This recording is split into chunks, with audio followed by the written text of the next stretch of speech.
그의 보이지 아니하는 것들 곧 그의 영원하신 능력과 신성이 그가 만드신 만물에 분명히 보여 알려졌나니 그러므로 그들이 핑계하지 못할지니라. 아멘. 디모데후서 3장입니다. 디모데후서 3장 16절 17절 함께 읽겠습니다. 디모데후서 3장 16절 17절 모든 성경은 하나님의 감동으로 된 것으로 교훈과 책망과 바르게 함과 의로 교육하기에 유익하니 이는 하나님의 사람으로 온전하게 하며 모든 선한 일을 행할 능력을 갖추게 하려 함이라. 아멘. 네, 오늘도 함께 기도해 주셔서 감사합니다. 너무 많이 봐주십시오. 고맙습니다. 우리 견실한 신앙이라는 주제 아래서 소요리 문답의 내용을 살피고 있습니다. 우리가 어제 일문을 통해서 사람의 죄된 목적이 뭐냐라는 내용과 그에 대한 답을 나눴었는데요. 그 답은 무엇이었습니까? 우리의 존재의 목적은 우리를 지으신 그 창조주 하나님을 영화롭게 하는 거다. 그리고 그를 영원토록 기뻐하는 거다라는 거죠. 그래서 하나님을 기뻐하며 예배와 삶으로 하나님을 영화롭게 하는 것, 이게 이제 우리의 존재의 목적인데, 그럼 이런 의문이 드는 겁니다.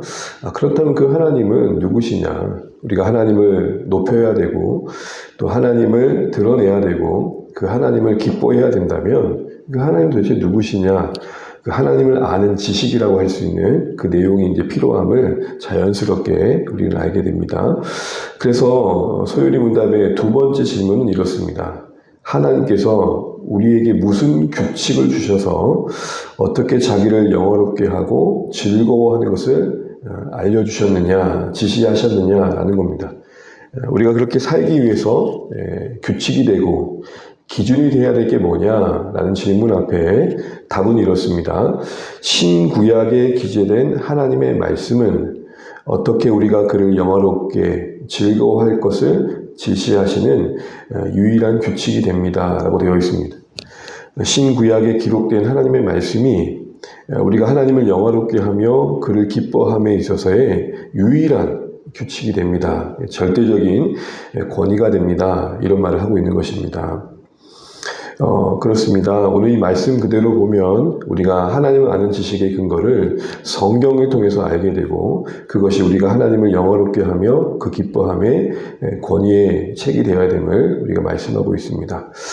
우리는 스스로 하나님을 알 수 없는 한계 속에 있다는 것을 이 말씀을 통해 다시 한번 생각해 보게 됩니다. 하나님을 말하지만 하나님에 대한 지식이 온전할 수 없는 게 우리의 한계입니다. 세상에서는 그래서 하나님은 알 수 없다라고 이야기를 합니다. 그래서 그거를 교리적인 용어로 불가지, 알 수 없다. 그래서 알 수 없는 하나님으로 정의하고 치부해 버립니다. 그러니 알 수 없는 하나님을 굳이 알려고 하지 말고 우리 알 수 있는 거 안에서만 잘 살아보자. 이게 세상의 철학이 말하는 범위의 설정입니다.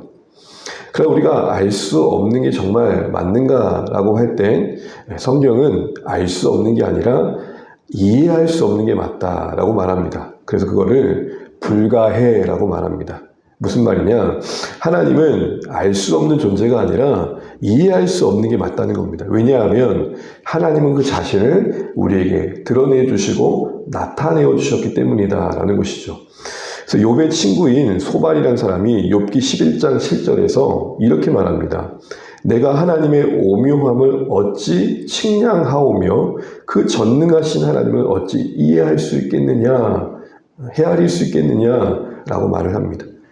무슨 말입니까? 하나님은 존재하시고 그 존재하시는 하나님은 자신을 드러내 주시는데 인간이 그 하나님의 지식을 이해하는 데 한계가 있을 뿐이지 감히 그 하나님이 없다, 아니 계시다, 알 수 없다, 말할 수 없다라는 것이죠. 그렇습니다. 우리가 하나님을 바르게 섬길 수 있도록 하나님은 그 자신을 드러내어 나타내어 주십니다. 이거를 우리가 너무 많이 들었던 말인데요. 교리적인 용어로는 계시하시다라는 겁니다. 기독교 신앙은 계시 신앙입니다. 경험을 통해 그 어떤 연구를 통해 신을 알아가는 과정이 아니라 나타내어 주신 하나님의 지식에 근거합니다.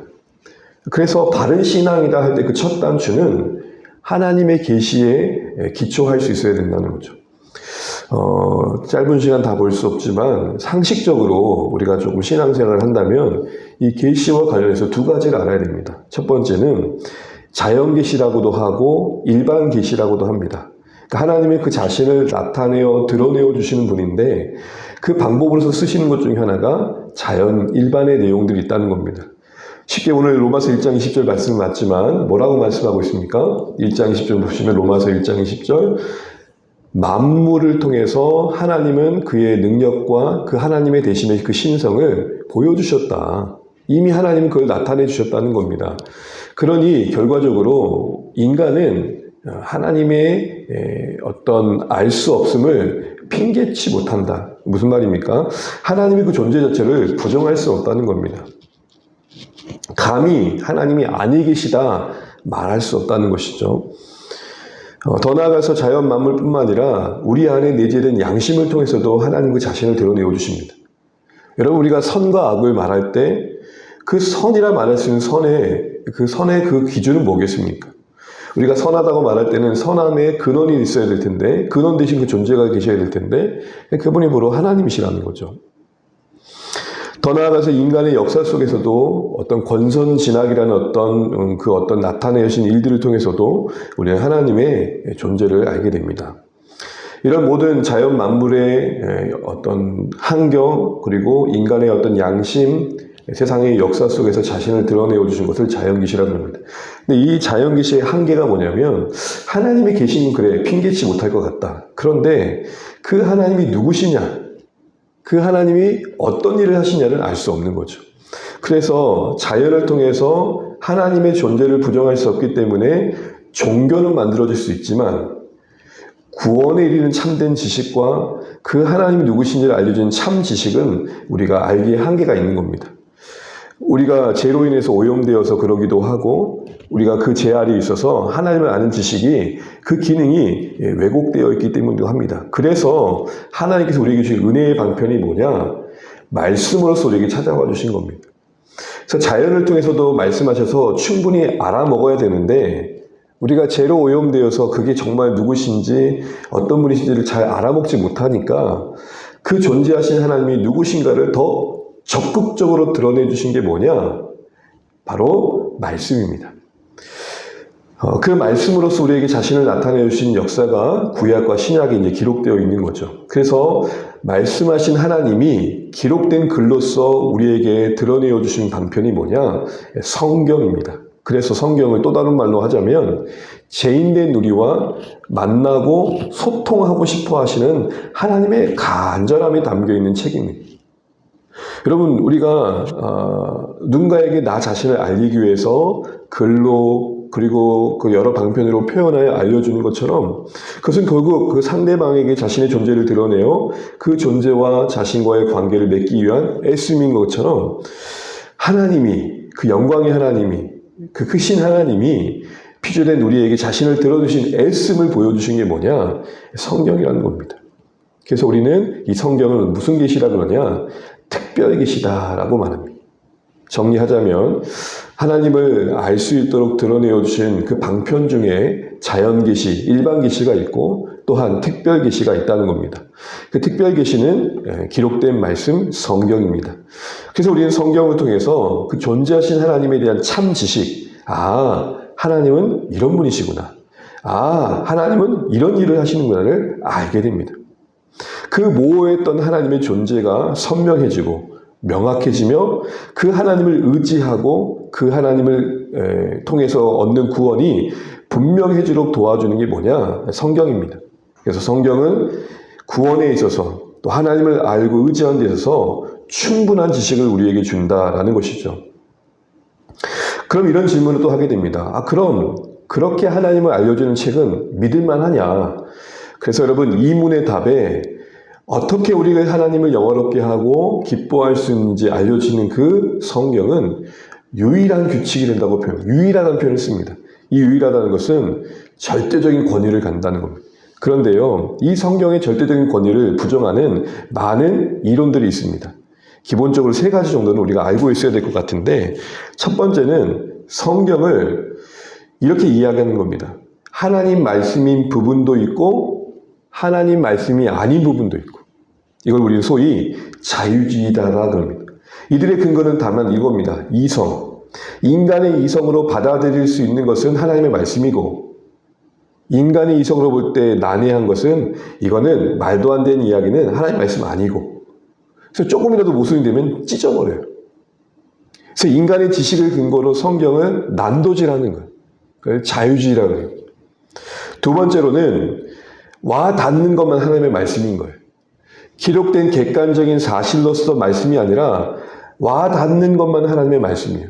이 신앙은 신전통주의라고 해서 참 위험한 게 있습니다. 하나님을 부정하는 건 아닌데 내게 와 닿는 것만큼만 하나님인 거예요. 이것이 위험한 게 뭡니까? 하나님은 이만한 존재이신데 그 내 작은 존재 안에 와닿는 분만 하나님이니까 하나님이 작아지는 거예요. 오히려 정직한 고백은 뭐예요? 앞서 말씀드린 것처럼 그 크신 하나님을 내가 다 헤아릴 수 없습니다.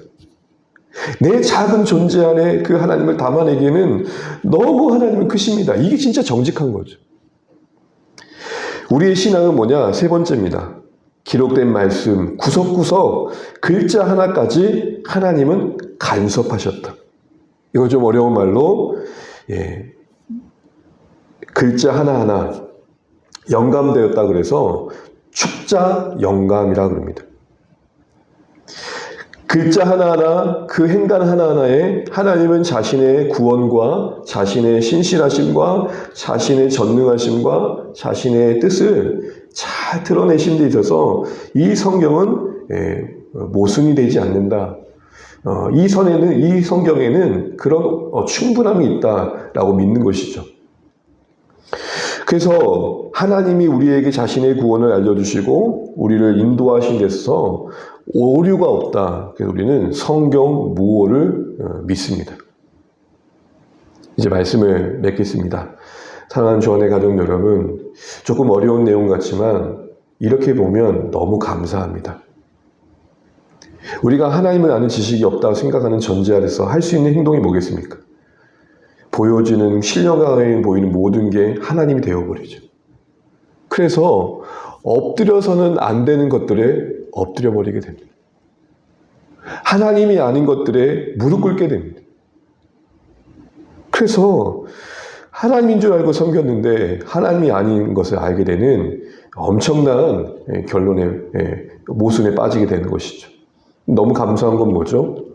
우리가 하나님을 바르게 섬길 수 있도록 하나님이 우리를 이 기록된 말씀으로 잘 인도해 주고 계신 게 그래서 너무 감사한 겁니다. 그러므로 여러분, 우리는 이 기록된 특별 계시, 또 다른 말로 죄인과 소통하기 위해 보여주신 이 하나님의 특별한 사랑을 너무 귀하게 여기실 수 있기를 바랍니다. 계시 의존의 신앙이 오늘 이 하나님이 자신을 나타내신 방법을 바로 아는 신자의 신앙의 내용이셔야 됩니다. 말씀드린 것처럼 이성으로 성경을 재단하는 자유주의도 아니고 와닿는 것만 내게 하나님의 말씀이라고 보는 그 하나님을 제한하는 것도 아닌, 나는 다 알 수 없으나 기록된 하나님의 말씀을 통해 알게 하신 그 하나님의 모든 지식들을 권위 있게 여기며 따르겠습니다.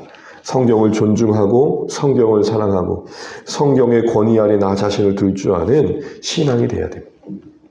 개인적으로도 말씀 중심이어야 될 뿐만 아니라 공동체를 이끌어가는 것도 이 말씀의 권위여야 됩니다. 이런저런 말을 하더라도 모두가 말씀이 이렇다 하면 네 알겠습니다 주님 이라고 말할 수 있는 게 신앙이 있는 것입니다. 그러므로 오늘 제 이문이 말하는 것처럼 우리가 하나님을 영화롭게 하되 그 하나님을 기뻐함에 있어서 충분히 그러할 수 있도록 신약과 구약의 말씀 속에서 자신을 드러내어 주신 이 유일한 규칙인 말씀을 더 기이 여겨야겠다. 더 사랑해야겠다. 그렇게 고백하고 그렇게 다짐하고 그래서 그 마음으로 말씀을 더 가까이 하기를 또 각오할 수 있는 오늘의 말씀 되시기를 주님의 이름으로 축복합니다. 기도하겠습니다. 우리 계속해서 통해서 교리라는 이름으로 신앙의 체계와 개념을 하나씩 점검해가고 갖춰가자는 명분을 가지고 지금 소요리 문답을 살피고 있습니다. 알고 있는 내용이겠지만 이 논리를 따라서 우리의 신앙이 잘 정리되면 좋겠습니다. 우리의 신앙의 어떤 틀이, 어떤 근거가 명확하고 분명하면 좋겠습니다. 오늘 말씀처럼 특별 계시, 특별 사랑, 죄인과 소통하기 위해서 자신을 기록으로서 우리에게 나타내 주신 하나님의 사랑을 우리가 성경을 통해 확인하고 우리의 신앙은 계시 의존이었으면 좋겠습니다.